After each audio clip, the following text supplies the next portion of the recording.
Welcome to the TopRank Marketing Digital Marketing News Roundup. I'm Tiffani Allen. And I'm Joshua Nite, and I am passionate about creating quality content that inspires our clients to advocate for us.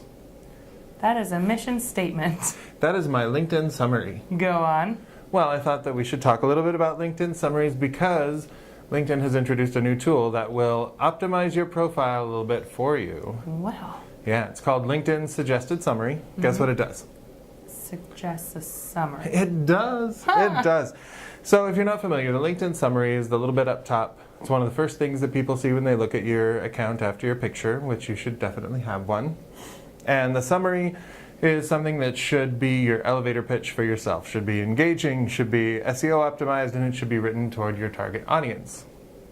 So everything that you post on LinkedIn is search engine indexable. So having those keywords in there is key, and having it worded in a way that's memorable is also key. So if you don't have a summary, you're missing out. LinkedIn says a mere 40 words in your summary will get you 17 times the profile views. So that's good if you're looking for work or if you're looking to impress your prospects or customers. So you want to have it in there. So the suggested summary tool is going to take your work experience and suggest things that you could put in your summary. So I tried it. I think it's a good start for someone with no summary who's not comfortable with content. As somebody who has a summary and is comfortable with content, I think you're probably going to want to get those results and then edit them a little bit to bring your personality out and really let it shine. Oh, speaking of bringing your personality out and letting it shine, I mispronounce words for a living. That's true. Yes. No, speaking of that, they also have a new tool that's the Profile Photo Editor tool. Guess what that does? Filters. Yeah. Really? So yeah, it really is. You pick your profile pic from any of the pics on your phone, works in the mobile app, and you can zoom in, zoom out, crop the thing, and add filters. So you can make yourself look like the beginning of Wizard of Oz or the middle of Wizard of Oz, where everything's all colorful and cool. No word on whether you can add a dog nose and ears yet. That was my next question. Yeah, I'm sure that's in the next update. Yeah. Stickers? I don't think any stickers. You can, if you're going to draw on your photos, you're going to have to do it manually. But, you know, it's a small price to pay for increased professional engagement. Yes, nothing says professionalism like stickers. Exactly. Well, there's a couple other new developments in the LinkedIn world. Kind of. For the first time, so Social Media Examiner did a study of B2B and B2C marketers to find out what they're doing on social, what networks they're using, that kind of thing. For the first time this year, Facebook actually surpassed LinkedIn as the preferred network for B2B. Gasp.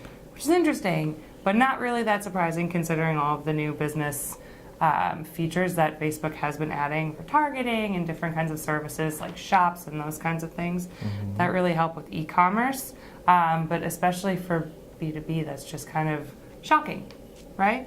Yeah, you think of Facebook as more of a platform for, I don't know, ill-informed political opinions. Yeah. More than professional career advancement. But they're coming. You know, Facebook is gunning for LinkedIn the same way they were gunning for Snapchat. So we'll see what happens. Yeah, Snapchat's definitely still around. Yes, actually, 7% of marketers are using Snapchat as a platform. So they're really eking up to that 94% that use Facebook. Right. That other 93% are all people like me who are going, which way do I swipe to do the thing with, how long did this post last? 24 hours. Okay. Why is it so loud? You know, it's just always so It's loud. loud and fast and confusing. It's like the entire world when you're as old as I am. Really. So 62% overall say Facebook is the most important platform for their marketing, followed by 16% who said LinkedIn was most important. But of the marketers surveyed, I think 33% were B2B and the remainder were B2C, so it might be a little bit skewed. A little skewed, yeah. Just keep that in mind a little bit, but ultimately, that being said, Facebook, of course, still dominating the social kind of marketing circuit. They're not a social media site. They're a platform. Yes. That's what I've heard. Actually, I wanted to talk a little bit about these newfangled social sites as well, because we had a little report that just came out on what influencer marketing really costs. Dun, dun, dun. Yeah. So we're talking about a different kind of influencer marketing than what we as an agency are usually into. We're talking about the paying people to impress Gen Zs and millennials. But it is interesting to see the numbers that are being bandied about here. For example, on Instagram, they're talking your base rate would be about $1,000 per post per 100,000 followers. So you got 200,000 followers, you're $2,000 to post. Kim Kardashian, for a single photo, charges $250,000 for a picture of Kim K. If you're at less than 50,000 followers, you can still make a bit of coin or cheddar, I believe the millennials call it. Mm-hmm. And you can make $250 per post. And then every 10,000 followers over that, you make a little bit more. So if you're looking to get into that, Snapchat is a little bit weirder because there's not a direct correlation of followers. You can't really see how many followers somebody has, so they pay by view. So we got $500 a campaign for 1,000 to 5,000 views, and it goes up from there. YouTube seems to be the best bet if you're looking to make ridiculous money, like Smosh kind of money.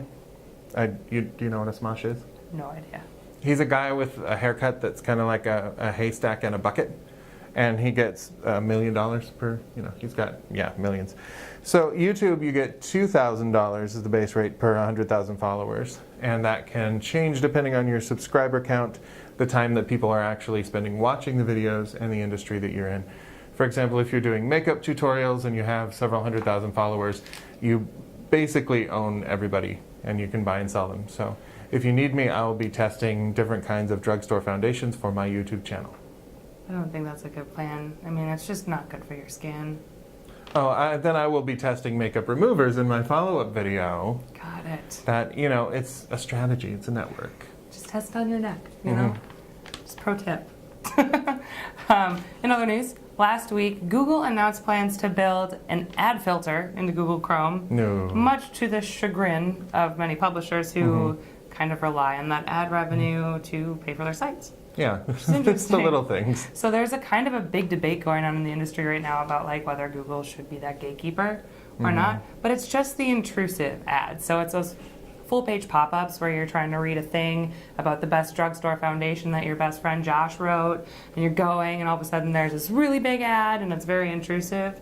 So I think both sides of the debate are basically customer experience not so good with those big ads where publishers are but money for my site to provide this content. Right. So I think it's going to be interesting to see how this plays out between Google being this big power that also kind of controls search results and that kind of stuff, and these publishers. They are using the Coalition for Better Ads ad standards to deem which ones are intrusive. Okay. So there is a benchmark there, but of course not all publishers agree on those benchmarks either. Right, but that's better than some opaque process where they just kind of hand down by fiat, right. Or by Mini Cooper, whatever car you want. Whatever you want. Yeah, to say this is not good and this is good. I mean, every time people freak out about ad blockers, I just go, don't make annoying ads. If they're annoying and they work, then they're not working because they're going to get shut down. People are going to block them. So make content that people want to see, and then they'll want to see it. I really feel like that's why native is going to be the biggest thing going forward. Is we're ad saturated. So give me quality content. Give me, the BuzzFeed model. 12 surprising things that you can do with Cheetos. Did you know you can use them as foundation under your makeup? It's a bad plan. Bad plan. I mean, you do end up looking like an Oompa Loompa, but that's a small price to pay. It's true. Well, these have been your news highlights for the week. We'll be back next week with more top online marketing news. But if you need more in the meantime, please visit the TopRank blog or follow TopRank on Twitter at TopRank. And speaking of highlights, you can follow my YouTube channel to see me testing drugstore highlights on my cheekbones. Oh, be careful. Okay, no. You can just follow me at NiteWrites on Twitter. That's at NITEWRITES. And we'll see you next week. Thanks for tuning in. Bye.